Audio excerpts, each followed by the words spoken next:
témoignent, même les drogués, qu'ils disent, ah non, lui c'est un enfant de Dieu. Ah non, non, non, ça c'est une sœur en Christ. Oh non, non, ça c'est un frère. Est-ce que dans ton quartier on peut le témoigner? Ou dans ton quartier tu es mélangé, on ne sait pas qui tu es hybride. C'est ici à l'église que tu viens faire semblant. Voilà pourquoi moi j'aime dire que la chrétienté n'est pas cachée dans le vêtement. La chrétienté n'est pas cachée dans la coiffure.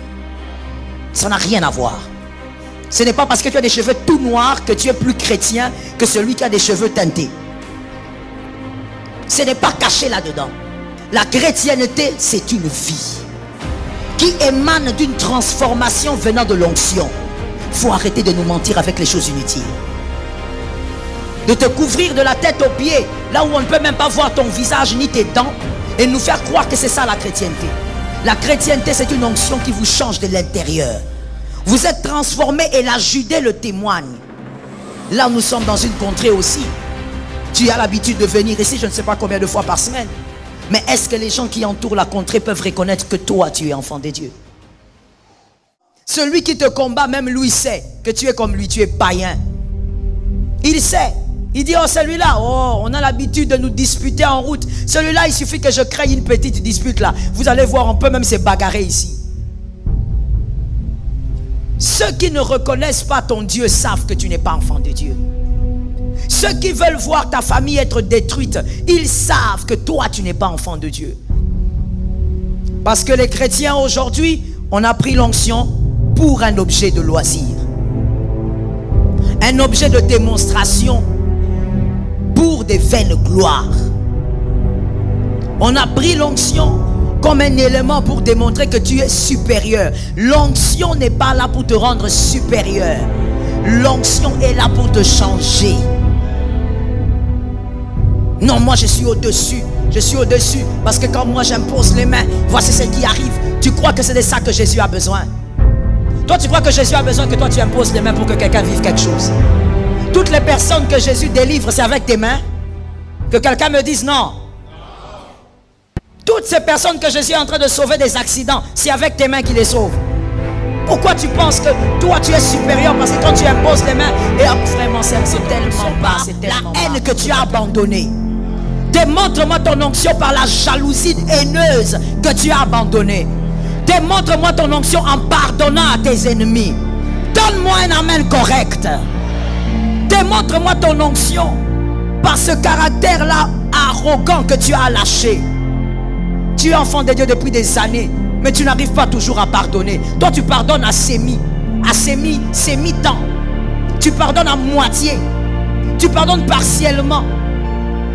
Tu vas pardonner quelqu'un quand il te fait quelque chose. Voilà les raisons pour lesquelles je ne t'avais pas pardonné. Tu vois, tu ne m'aides pas à te pardonner. Toi tu crois qu'on pardonne parce qu'on veut faire du bien à l'autre. On pardonne parce qu'on veut se faire du bien soi-même. J'ai aimé cet amen.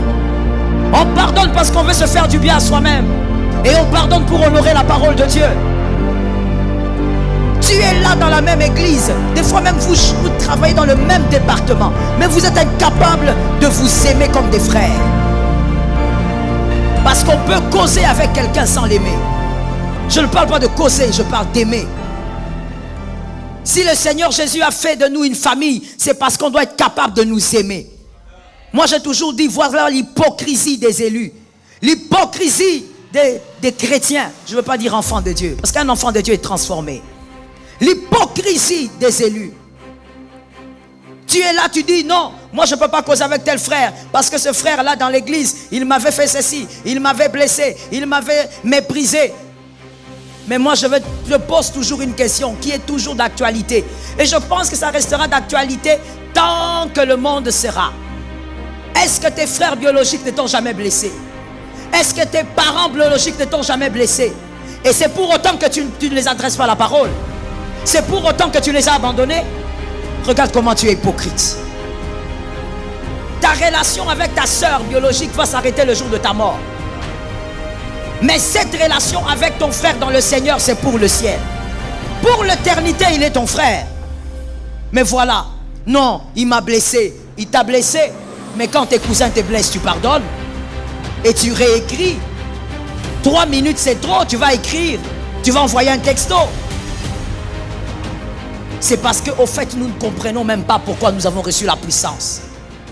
On croit qu'on a reçu la puissance pour faire des heures et des heures à parler en langue. Oh, la parole de Dieu d'ailleurs s'explique elle-même. N'est-ce pas que la parole de Dieu dit, si tu manifestes certains fruits, mais tu les manifestes sans amour, tu n'es qu'une cymbale qui retentit. Quand les gens vont vous regarder, les gens seront plus édifiés que quand vous parlez. Le nom même chrétien a été donné pourquoi? Ça n'a pas été donné parce que les apôtres prenaient les micros, ont commencé à crier. Vous savez, avec Jésus, il a fait marcher les paralytiques de 38 ans. Non! Les gens ont regardé leur manière de vivre. Les gens ont regardé comment ils marchaient. Les gens ont regardé comment ils parlaient. Ils ont dit, oh, mais ces gens-là, ils ressemblent à Christ, non? Ils ressemblent à Jésus. Ce sont des chrétiens. C'est d'où vient le mot chrétien. Semblable à Christ. Et ceux qui ont donné ce nom sont les païens. Ce ne sont pas les apôtres qui se sont fait appeler chrétiens. Ce sont les païens qui ont donné ce nom-là. Parce que ces hommes ressemblaient à quelque chose. On ressemble à quelque chose quand la transformation s'est faite de l'intérieur. C'est sans forcer. C'est comme la démarche que tu as qui ressemble à ton père. Tu ne forces pas ça. Et des fois même tu ne le sais pas. C'est les gens qui t'ont dit, oh mais toi tu marches comme ton père. Ce n'est pas forcé, c'est dans tes gènes. Ce qui est à l'intérieur de toi, tu le manifestes de manière très naturelle. C'est à l'intérieur. Il faudrait qu'on arrête, monsieur l'élu. Mademoiselle, madame l'élu, ça doit changer. Là où tu crois que l'onction c'est seulement là pour commencer à obnubiler les gens. Non. L'onction est là pour te changer de l'intérieur. Que le mal là que tu es en train de garder sorte de toi.